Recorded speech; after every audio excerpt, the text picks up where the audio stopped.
Привет, друзья! Уже ближе к вечеру, и сегодняшний день снова приносит удивительные новости Германии и Европы. Берлин готовится к важному проекту. На месте временного центра размещения появится совершенно новый квартал, отражающий новую городскую политику.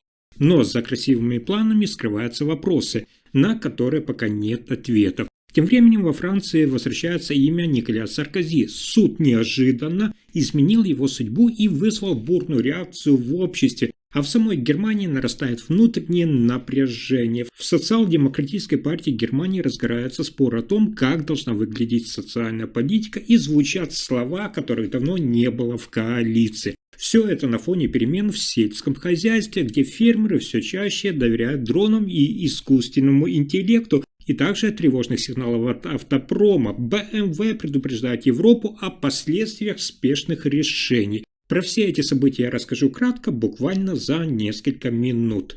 Итак, в столице Германии, городе Берлин, власти готовятся к масштабному преобразованию. Крупнейший центр временного размещения на территории бывшего аэропорта Берлин-Тегель будет окончательно закрыт с середины 2026 года. Инициатива исходит от Сената города, который считает, что массовые лагеря в условиях временного пребывания более неприемлемы. Вместо этого предлагается создать современный жилой квартал, рассчитанный на более чем 10 тысяч жильцов, с инфраструктурой, школами, детскими садами, спортивными площадками. Проект носит новое название «Квартал Шумахера» и предполагает строительство сотового, экологически ориентированного жилого массива в деревянной конструкции, работающих по принципам устойчивого города. Общий объем инвестиций оценивается, внимание, около 8 миллиардов евро, обеспечиваемых из сочетания публичных и частных источников. Вопрос размещения вынужденных переселенцев будет решаться совсем иначе.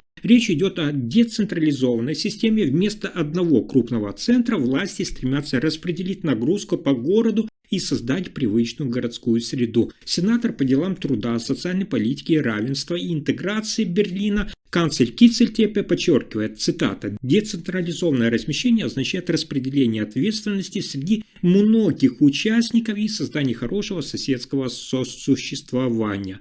Таким образом, Берлин делает решительный шаг от временного приема к долгосрочной жилищной политике и урбанистическому обновлению. Ожидается, что к середине 2026 года сменится не только формат размещения, но и сам облик одного из самых крупнейших городских участков от временного убежища к полноценному жилому кварталу.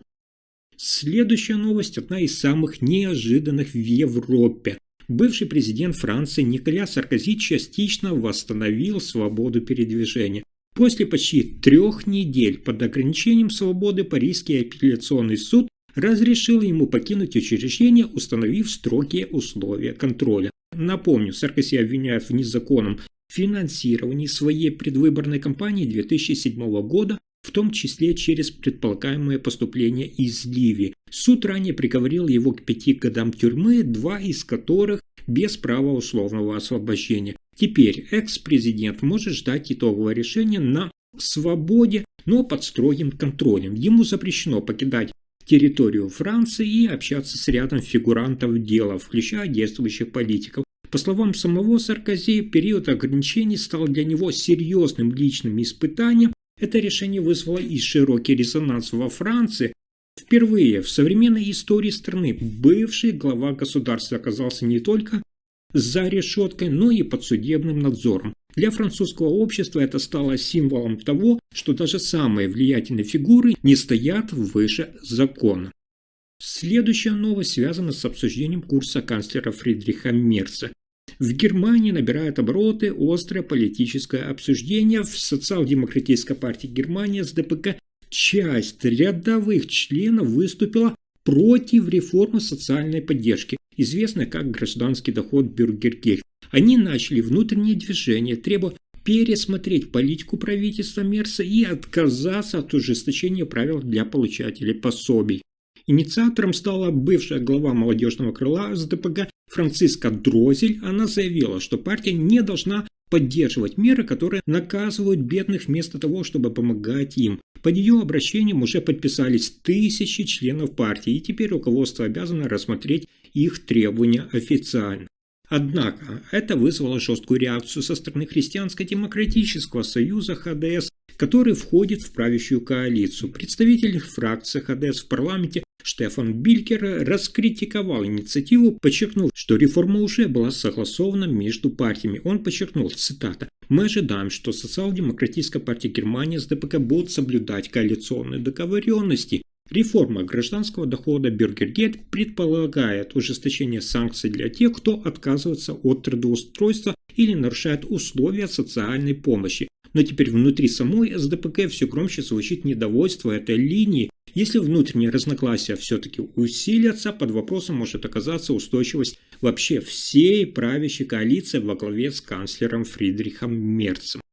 Но на этом сюрпризы дня не заканчиваются. В земле Северной Рейн-Вестфалия, внимание, начинается новая эра сельского хозяйства. Вместо традиционных химических средств защиты посевов – дроны, автомобильные роботы и система на базе искусственного интеллекта. Именно так региональный министр сельского хозяйства Сильке Гёрисен от партии Христианско-демократический союз представила долгосрочную стратегию по сокращению применения пестицидов. По ее словам, использование высоких технологий позволит значительно уменьшить объемы химии на полях, одновременно повысит эффективность и точность защиты растений. Сегодня фермеры на полях наблюдают дроны, сканирующие посевы, и автономные машины, которые точно распознают сорняки и вредители, не затрагивая остальные растения. Проект подразумевает массовое внедрение этих систем уже в ближайшие годы. Это будет не эксперимент, а новая норма. Такая трансформация требует инвестиций, обучения персонала и адаптации хозяйств